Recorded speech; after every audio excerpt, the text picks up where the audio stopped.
সবাইকে প্রথমেই ঈদের শুভেচ্ছা, ঈদ মোবারক। তো আমাদের ঈদ উল ফিতর চলে গেছে। যারা আমাদের 2026 সালে আমরা এসএসসি পরীক্ষা দিতে যাচ্ছি তাদের উদ্দেশ্যে কিছু বলতে চাই। ছাত্রছাত্রীদের প্রতি যেটা বিশেষভাবে আহ্বান থাকবে বা রিকোয়েস্টও বলা যায়, রিকোয়েস্টটা সেটা হচ্ছে প্রতিষ্ঠানের সাথে সবসময় আমরা যেহেতু কোনো না কোনো প্রতিষ্ঠানের আমরা ছাত্রছাত্রী অবশ্যই, সেই ক্ষেত্রে সবসময় প্রতিষ্ঠানের দিকটা মান সম্মান সুনাম এইদিকে যাতে আমরা সবাই খেয়াল রাখি, কেউ কোনো প্রকার অসৎ উপায় অবলম্বন না করি পরীক্ষার সময়। পাশাপাশি কোনো প্রকার কোনো কারো প্ররোচনায় যাতে না করি। সবসময় নিজের প্রতি কনফিডেন্স রাখতে হবে, পরীক্ষাটা যেন ভালো হয়, সুন্দরভাবে আমরা এসএসসি পরীক্ষাটা দিয়ে আসতে পারি, বাবা মার মান সম্মান থাকে, এলাকায় সবারই কিন্তু একটা আশা প্রত্যাশা থাকে যারা আমরা এসএসসি পরীক্ষা দিব। তো দয়া করে এমন কোনো কাজ করব না 2026 সালে যাতে করে আমাদের এসএসসি পরীক্ষায় কোনো প্রকার কোনো প্রতিষ্ঠানের কোনো প্রকার বদনাম হয় বা স্টুডেন্টদের কোনো প্রকার ছাত্রছাত্রী যে কারো সুনাম যাতে অক্ষুণ্ণ থাকে। তার থেকেও বড় কথা যে বিষয়টা তুলে ধরতে চাচ্ছি সেটা হচ্ছে যে বিশেষ করে অনলাইনে এখন দেখা যাচ্ছে যে অনেক টিচার দেখা যাচ্ছে যারা কিনা বলতেছে যে 100% আসবে, এটা না আসলে প্রশ্ন হবে না, অবশ্যই অবশ্যই পড়তে হবে। দয়া করে আমি বলবো যে এদের থেকে 10 হাত না 100 হাত সম্ভব হলে দূরে থাকো তোমরা। কী কারণে? অনলাইনে টিচারদের যথেষ্ট সম্মান করি, এবং টিচার কারা? টিচার হচ্ছে যারা যারা একটা সাবজেক্টকে তুলে ধরে আলোচনা করতেছে, সেটাকে বিশ্লেষণ করে সবার জন্য ইজি করে দিচ্ছে। আর যারা বলতেছে কিনা যে এটা হচ্ছে 100%, এটা ছাড়া প্রশ্নই হবে না, এগুলো হচ্ছে কালোবাজারির থেকে খারাপ। তো দয়া করে এই ধরনের কোনো ঝোঁকে বা পাল্লায় যাতে আমরা না পড়ি। 10টা বছর 12টা বছর পড়াশোনা করার পর এই 9-10-এর বই 2 বছর পড়ার পর 9-10-এ যে পরিমাণ সাবজেক্ট ওয়াইজ টপিক আছে, যদি আমরা প্রতি মাসে একটা করে ভালো করে পড়তাম না, তাতেও বই 2বার রিভিশন দেওয়া যেত। ঠিক আছে? তো সেই সেন্সের থেকে আমি বলবো যে এখন যেহেতু আর রিভিশনের কোনো সময় নাই, এখন আর শেখার মতো কোনো সময় নেই, এগুলো হচ্ছে বাজে কথা। তো যা পড়ছি, যে যতটুকু সম্ভব শেষ সময়ে মেন বইটা ভালো করে পড়ি।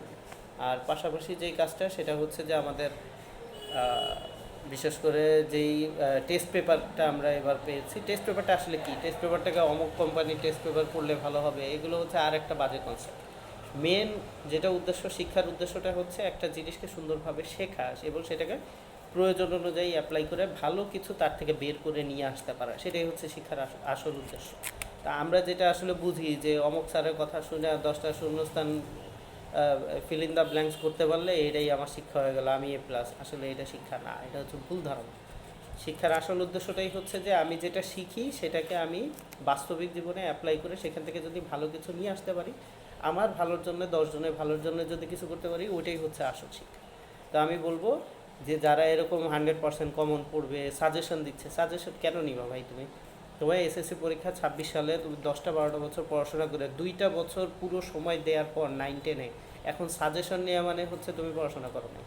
সাজেশন কি করে? সাজেশন আমাদের পুরো যে বইয়ের উপরে ওভারঅল যে দখলদের যে বিষয়টা, এটাকে নষ্ট করে দেয়। এটাকে নষ্ট করে দিয়ে কি করতেছে, লিমিটেড করে ফেলতেছে, আমার ফোকাস লিমিটেড করে ফেলতেছে, যে না আমার এত পড়ার দরকার নেই, 50টা 60টা কম্প্রিহেনশন সিন আনসিন আমি পড়ছি, এত কিছু এখন পড়বো না, শেষ সময় আমি কী করবো, শুধুমাত্র 5টার দিকে ফোকাস করবো। এগুলো হচ্ছে নিজেকে নিজে ধ্বংস করার যত রাস্তা আছে এইসব বাদ দিয়ে 20 দিন সময় আছে, আমরা যদি প্রতিদিনও 3টা করে, প্রত্যেক সাবজেক্টে 3টা করে বা একটা করে অধ্যায় ভালো করে পড়ে যায়, খালি রিভিশন দিয়ে যায়, তাতেও এখন তুমি আবার মানে ডাবল রিভিশন দিতে পারবে, সেই সময় হাতে আছে। তো শেষ সময় কোনো প্রকার পাগলামি না করে, কারো কথায় প্রলুব্ধ না হয়ে, কোনো প্রকার অসৎ উপায় অবলম্বন না করে আমার মনে হয় বইয়ের দিকে মনোযোগ দেওয়া ভালো, সবচেয়ে ভালো। এটাই সবচেয়ে ভালো কাজ হবে, সিদ্ধান্ত হবে এটাই। আদারওয়াইজ নিজের বিপদ রাখবা, এগুলো করো না। আর দেশের শিক্ষা ব্যবস্থা আগের মতো নাই, আল্লাহর রহমতে যথেষ্ট উন্নতি সাধন হয়েছে বা হবে আরও। তো সেই ক্ষেত্রে যারা পড়াশোনা করে জীবনে কিছু করতে চাও, কাজ করে খাইতে চাও, তাহলে বাবা পড়াশোনা করতে হবে, এইসব বাদ দাও। অমুক স্যার তমুক স্যার এগুলো ধরে কোনো লাভ নেই। হ্যাঁ, স্যারের অনলাইনের ক্লাস, স্যারের এই ক্লাসে পড়ানো সব কিছু দেখবো কিসের জন্য? যেই জিনিসটা আমি বুঝি না সেই জিনিসটা সুন্দর করে বোঝার জন্য। হ্যাঁ, ওই সাজেশন বা আদার্স এইটা ওইটা হইলে আমি A+ পেয়ে যাবো, ওই A+ দিয়ে কোনো কাজে আসবে না।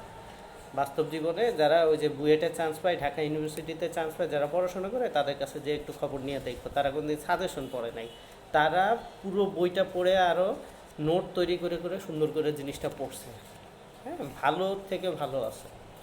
যদি সুযোগ হয় কারোর সাথে একটু কনসালটেশন করে তাদের সাথে একটু দেখা সাক্ষাৎ করে বা কথা বলে বুঝতে পারবে। এখন যারা এই যে বলে যে 100% আসতেছে এইটাই আসবে, এগুলো হচ্ছে ব্যবসা। এই ব্যবসার প্রোডাক্ট কিন্তু এসএসসি ক্যান্ডিডেট না। এসএসসি ক্যান্ডিডেটের কাজই হচ্ছে যারা পড়াশোনা করছে তারা পড়াশোনার দিকেই মন দেবে, যেটা পড়ছে সেটাকে আরও সুন্দরভাবে রিভিশন করে ক্লাসিফাই করার চেষ্টা করবে, ক্লারিফাই করবে যে এই জিনিসটা আমার আরও ভালো করে পড়া দরকার, আরও ক্লিয়ারভাবে বোঝার দরকার। সাজেশন পড়াটাকে নষ্ট করে দেবে। তো আমরা এগুলোর মধ্যে না যেই আমাদের যে টেস্ট পেপারগুলো আছে আমাদের দেশে যেগুলো আমাদের বাজারে পাবলিশ হয়েছে সেখান থেকে মোটামুটি টেস্ট পেপারেও কিন্তু খুব সুন্দরভাবে গোছানো আছে। হ্যাঁ, একজন বেসরকারি স্কুল শিক্ষক হিসেবে আমি এতটুকু আহ্বান জানাবো যে সুন্দরভাবে টেস্ট পেপারে সব কিছু গোছানো আছে। তোমরা পার ডে যদি যে এক্সারসাইজগুলো আছে বিভিন্ন ক্যাটাগরি ওয়াইজ এগুলো যদি প্রতিদিন 3টা করেও লেখো, মাত্র 3টা, তাও প্রত্যেকটা সেগমেন্টে প্রায় 100টা করে প্র্যাকটিস করা হবে। 100টা প্র্যাকটিস করলে একটা টপিকের উপরে সেখানে আর কোনো কিছু থাকে না।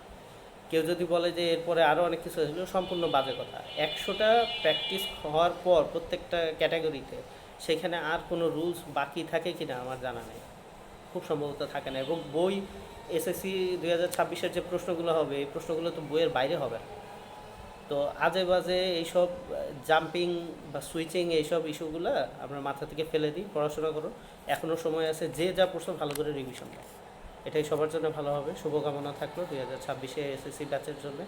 আর আমার কথাগুলো যদি মনে হয় তাহলে মানে জীবনে কিছু করে খাওয়ার ইচ্ছা থাকে তাহলে দয়া করে একটু মনোযোগ দিয়ে শুনে সেই অনুযায়ী সবাই একটু কাজ করবো। আর এইসব বাদ দাও, ভালো হয়ে যাও।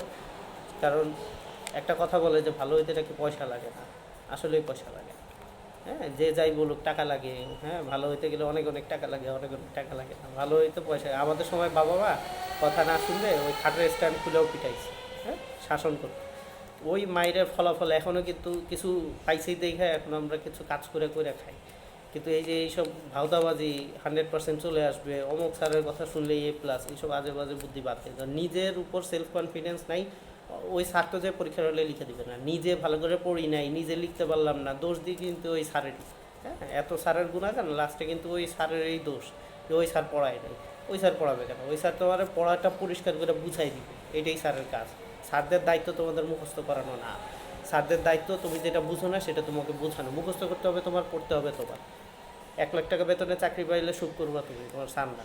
তো এইসব বাজে কনসেপ্ট বাদ দিয়ে পড়াশোনা করো। তো শুভকামনা থাকলো সবার জন্য, ধন্যবাদ সবাই।